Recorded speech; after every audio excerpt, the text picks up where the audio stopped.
আসসালামু আলাইকুম রহমতুল্লাহ। দর্শক কেমন আছেন? আশা করি ভালো আছেন। আমি হাবিবুল্লাহ তাহসিন। তো আজকে রেকর্ড দিতে এসেছে আমার এক ছোট ভাই সিলেট থেকে, শামীম। তো তার সাথে আমার প্রথম পরিচয় হয়েছিল। সে আমাকে প্রথম নক দেবে, আমি আপনার এখানে রেকর্ড করব। সে আইসা আমাকে কোনো কারণবশত প্রথমবার পায় নাই। তারপর হচ্ছে আজকে সে আবার চলে আসছে। ইভেন হচ্ছে সে এখন থেকে মানে আমাদের তাহসিন স্টুডিওর একজন সদস্য হিসাবে কাজ করবে।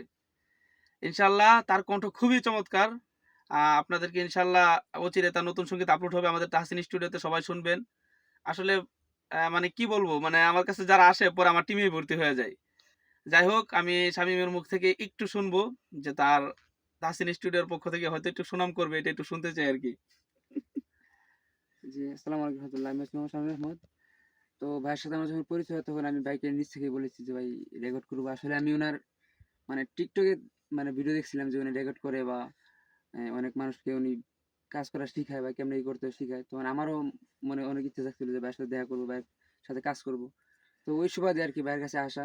তো সেখানে দেখছি ভাইয়ের এতে খুব ভালো লাগলো। আপনারা চাইলে এখানে আসতে পারেন। এটাই। এখন আপনারা চাইলে আসতে পারেন, এভাবে বললে হবে না তো। তুমি তো এখন আমার সদস্য, আমার শিল্পী। জি, এভাবে বলতে হবে যে আমাদের তাহসিন স্টুডিওতে আপনারা আসতে পারেন, বলো? যে আমাদের তাসিলিতে আপনারা চাইলে আসতে পারেন, দেখতে পারেন কেমন লাগে। ইনশাআল্লাহ তার অসাধারণ কণ্ঠ। আমি খুবই তার ভক্ত, তার কণ্ঠের ভক্ত।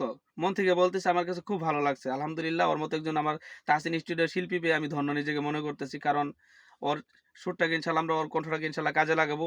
সে যদি মন থেকে চেষ্টা করে। তার জন্য সবাই দোয়া করবেন, আমাদের জন্য দোয়া করবেন, আমাদের টিমের জন্য দোয়া করবেন। সবাই ভালো থাকবেন। আল্লাহ হাফেজ। আসসালামু আলাইকুম।